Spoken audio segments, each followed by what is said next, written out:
हरिओम.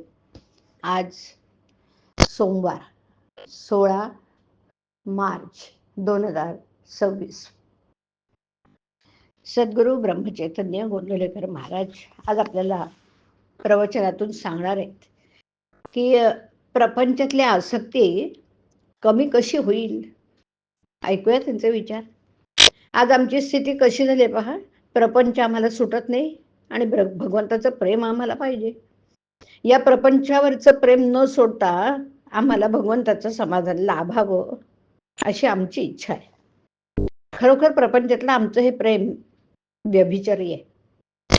प्रेम ही वस्तू अशी आहे की ती एकाच ठिकाणी ठेवता येईल.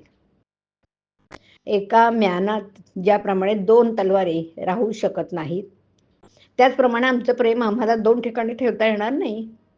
आमचं खरं सुख एका भगवंताजवळच आहे आणि ते मिळवण्यासाठी आम्ही प्रपंच सोडायलाच पाहिजे असं नाहीये. प्रपंचात आम्हाला वाटणारी आसक्ती ही मुख्यतः नाहीशी झाली पाहिजे. शास्त्रामध्ये सुद्धा हेच सांगितलं आहे. शास्त्र हे अनुभवाचं बनलेलं आहे. आमचा अनुभव आम्ही शास्त्राबरोबर पडताळून पाहत नाही. प्रपंचाची खरी किंमत आम्हाला कळल्याशिवाय त्याच्याबद्दल वाटणारे आमची आसक्ती कमी होणार नाही. आज प्रपंचात सुख नाही हे अनुभवाला येऊन सुद्धा त्याची आसक्ती आम्हाला सुटत नाही. ती आसक्ती सुटायला काही मार्ग आहे, तो आम्ही पाहणं अगदी जरुरीचं आहे. प्रपंचाची आम्हाला गरज किती आहे. एखादा मनुष्य फिरायला जाताना हातात काठी घेतो. त्याला हातात काठी घेणं हे भूषण आहे असं कोणी म्हणत नाही काही. अगदी त्याचप्रमाणे भगवंताकडे जायला प्रपंचाची आम्हाला आधारापुरतीच गरज आहे.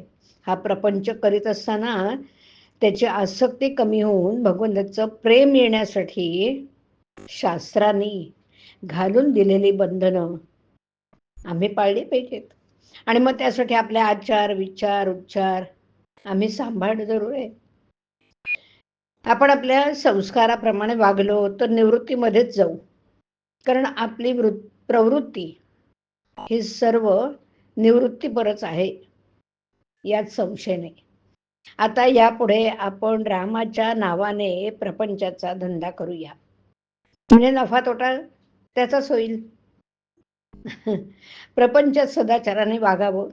सदाचार हा मूळ पाया आहे. नीतिधर्माचं आचरण असावं. नीतिधर्माची बंधनं ही आमचे विकार आवरण्यासाठीच आहेत. विचाराने अत्यंत पवित्र असावं. कोणाचा द्वेष मत्सर करू नये आणि दुसऱ्याचे अहित चिंतू नये. उच्चार तर फार सांभाळले पाहिजेत. नेहमी सर्वांशी गोड बोलावे. ज्या जिभेने आपण भगवंताचं नाम घेतो त्या जिभेने दुसऱ्याचं अंतःकरण कधीही न दुखावेल याची खबरदारी घ्या. अंतःकरण दुखवीत असताना त्याच्या ठिकाणी वास करीत असलेल्या भगवंतालाच आपण दुखवत आहोत हे ध्यानात धरा. प्रपंचातलं आपलं मन आपण काढून भगवंताकडे लावावं. तसं करण्यात समाधान आहे. हरिओम. हरिओम तत्सत. हरिओम.